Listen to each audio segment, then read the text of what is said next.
Dám thun là cả sáng ngày rồi nè. Tôi đâm đất đâu đâu.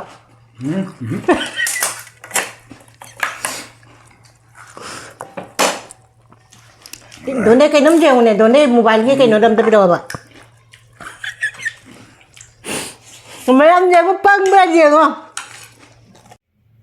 Mayam ngasi dine mayam na hairakpado haidi aigi husband gaiga challenge tawrawaido se Panipuri se challenge oina tawrage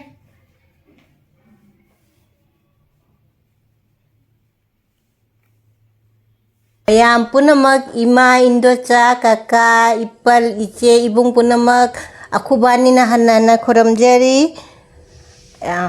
हानदगी जेंबिरिबा इचिना पुनमक्सु अनौबा चंबिरकपा इचिना पुनमक्सु अखुबानिना हन्ना हन्ना थागतचरी ngasidi magona wa khara nganganchi ko wa ngang de jamna haire ado aigonda di kui khara di kui gare ko aina si challenge gi purak pa se aigonda hairak pane khubani gi challenge gi id video happy ra wa na haibado ngasidi Panipuri gi challenge oina puraga lae दी video से जेंब मतमदा लोइना जेंबिउ होबदगी लोइबक अखोगी punishment से अलोइबदा अखोई दुम उचरागे करी punishment ओइदोइनो आइदी ngमदबदुना नत्रा ngमदबदुना करी punishment से अलोइबदाने मयामना लोइ जे अलोइबक जेंबिरदी दु punishment दो करी ओइनी आइसे mayam khangba ngamgani khara jengaga aidi kathala jengani punishment do karino aida khangba ngamaro yaiba nungsibina akoi gi video se aidi full jengbiu hobodai loibak jengbiu akoi gi ahambada aise laida hana khara katlage lai cutting mamangda ne sigi champra se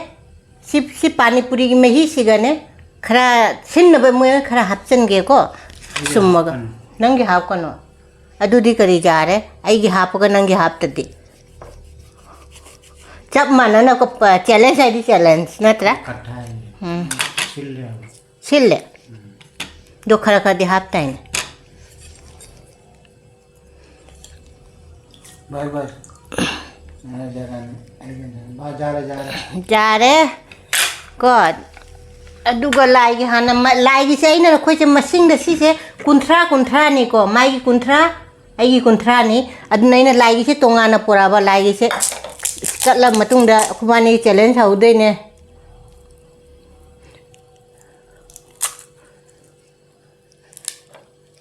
से लाइगी सिगा लैरे सिगा थम दुम कटलागे लाइगी से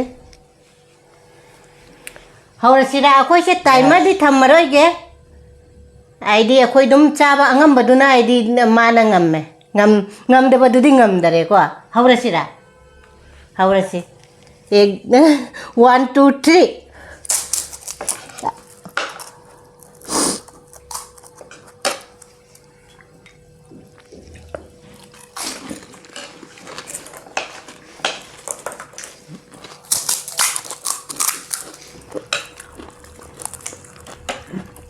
आलू तो हापता बने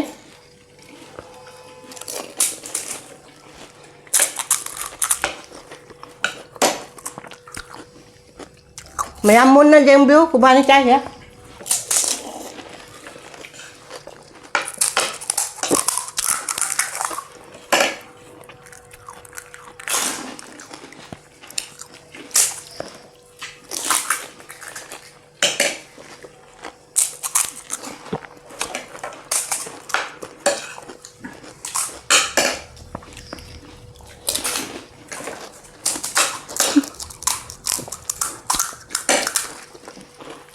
니 거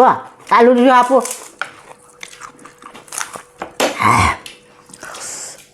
아이 잠지 뛰는 거야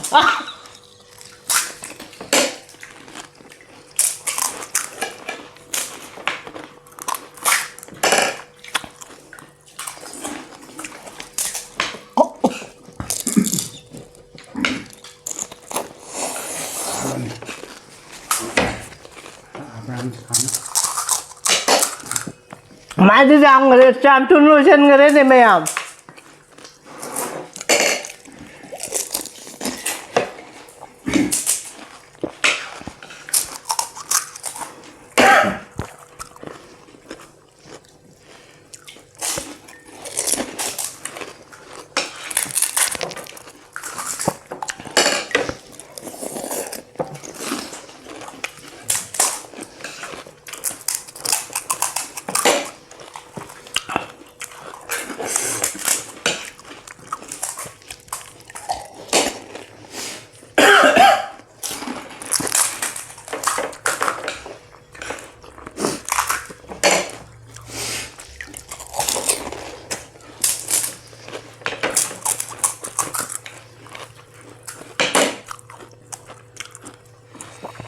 ꯌꯥꯝ ꯊꯨꯝꯅ ꯆꯥꯁꯟꯒꯅꯨꯅꯦ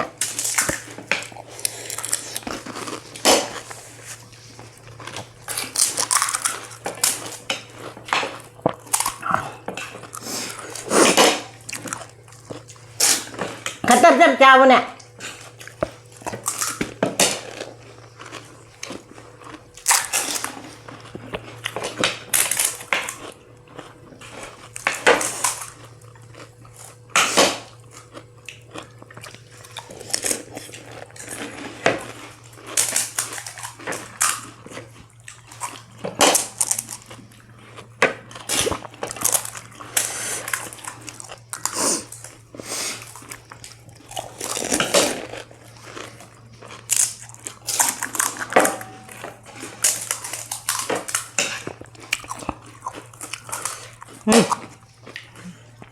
ai đây xin bột tôi đâm đất đâu rồi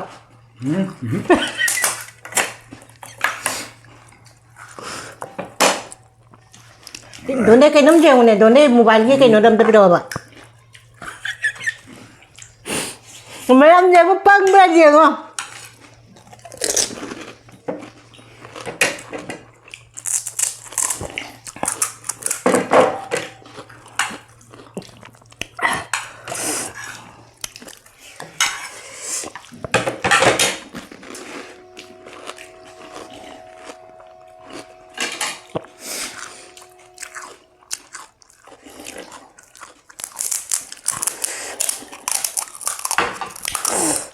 Rồi,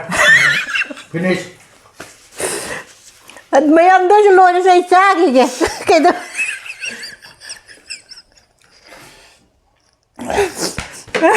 ấy ra đi ở đây xa kìa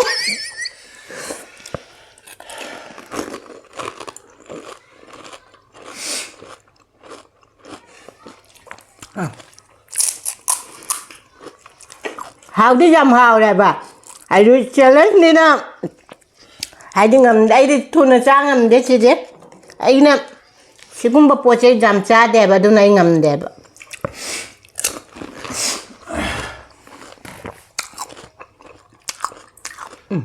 hầm người vào phút mày em ấy ngầm đấy ấy cha đấy ngầm đấy tao lúc không đều đấy contrat đã mang nè giang nè cha cái cái máy cha cái nó không ngâu đấy đi nghe chưa ai đi challenge video đây đi khut na cha ai đi mati khut na cha đam na cha mas na cha ba do aduna ai đi photo ai đi atopa chak cha ba khut pa jeng ba mayam na su jam na ji nungai ra mai ko aduna ina si panipuri se oina challenge se purak pa ne ba ai đi si di khut na cha re dana si chon ta ham garo mayam akhoi gi punishment se kari hoi ni ai se mayam jengmin na rasi kari hoi ni punishment se Kilo saadi ni mapum. ye sun ta rồi mayam che akhoi gi punishment che tilau mapum si ma ngam da ba mi na tilau mapum si ma cha de ba ha tilau se aina tilau se cha de ba Hello.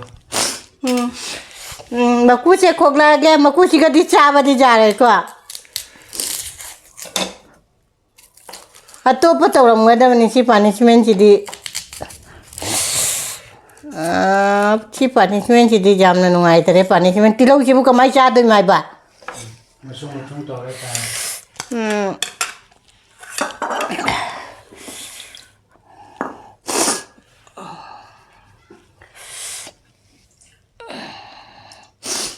mày ăn chưa ấy tí lâu chỉ mà bung chỉ mày cha tôi bao giờ Space कर लो.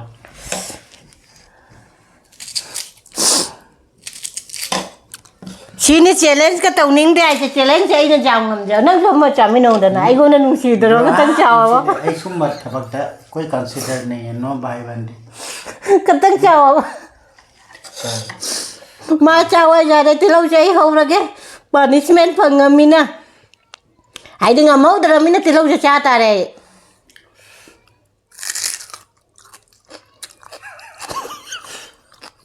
cha cái cha rồi đi bà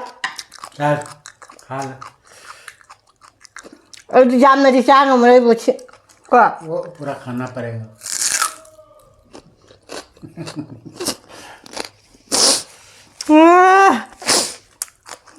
वो पूरा नहीं पे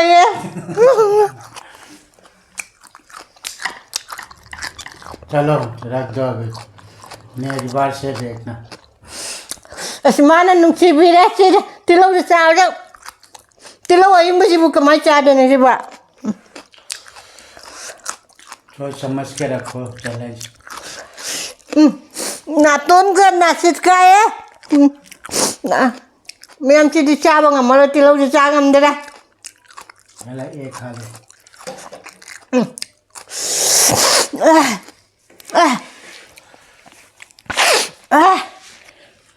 अरे हम दसी वो challenge का तब जाओ ना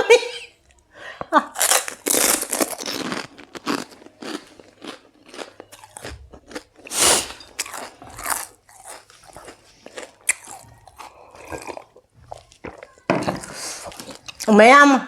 अखोई चैलेंज की अखबार की वीडियो से मैम ने जेंग नुआई रदी अनौब चेंबीरप इचिन इनाउना